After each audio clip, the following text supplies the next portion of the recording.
जय श्री राम। बड़ी अच्छी बात आज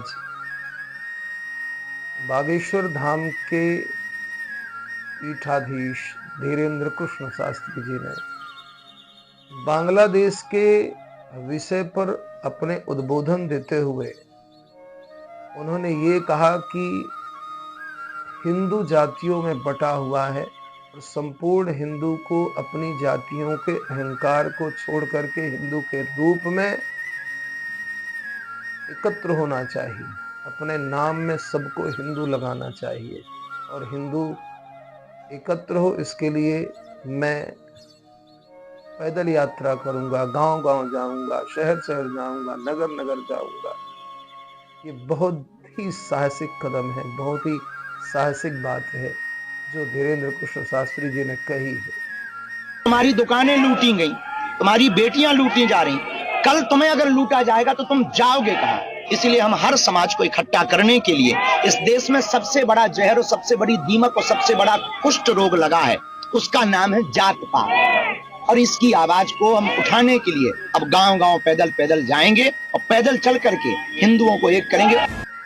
धर्म की पीठ पर तो बहुत सारे लोग बैठे हुए हैं, धर्म की पीठ पर बैठ करके धनार्जन करने वाले भी बहुत सारे लोग हैं, हिंदुत्व की बातें करने वाले भी बहुत सारे लोग हैं।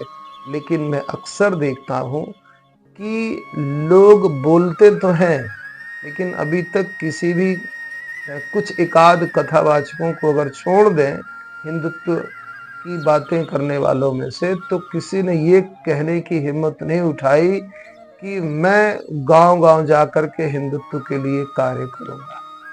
लेकिन धीरेन्द्र कृष्ण शास्त्री जी ने बहुत ही हिम्मत का काम किया है। ये बात मैं अपने मन से नहीं बोल रहा।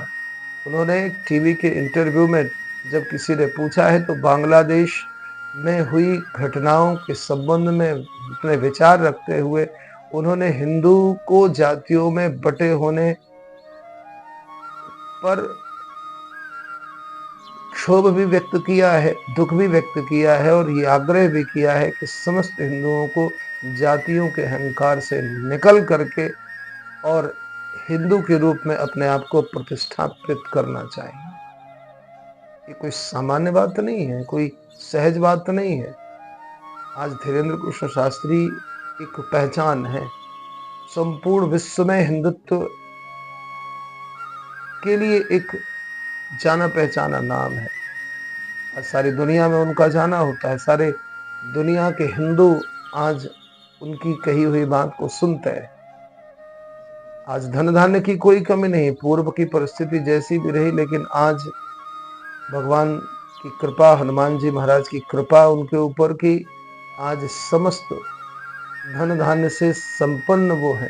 कोई आवश्यकता नहीं कि वो बाहर निकलें, लेकिन हिंदुत्व के प्रति अपने भाव को रखते हुए उन्होंने जिस तरह से बात कही कि मैं हिंदुत्व के लिए पैदल यात्रा करूंगा, गांव गांव जाऊंगा, शहर शहर जाऊंगा, निश्चित रूप से ये अत्यंत अनुकरणीय बात है उन समस्त धर्माचार्यों के लिए जो हिंदुत्व की बात करते हैं, सनातन की बात करते हैं, धर्म की पीठ पर बैठ करके समाज का मार्गदर्शन करने का काम करते हैं। केवल पीठ पर बैठ करके मार्गदर्शन करना, सुविधाओं को जुटा करके और भोगों को भोगना, केवल इतना काम नहीं है। आचार्य तो बहुत बड़ा काम होता है आचार्य का, वो संपूर्ण समाज का मार्गदर्शन करता है। बार बार ब्राह्मण की बात ही इसीलिए होती है। आचार्य जो भी है, जो भी समाज के जागरण का कार्य करते हैं, उन सबको अपने सुख सुविधाओं को तिलांजलि देते हुए और समाज में निकल करके समझाना पड़ेगा, क्योंकि आज हिंदू बहुत अधिक बटा हुआ है।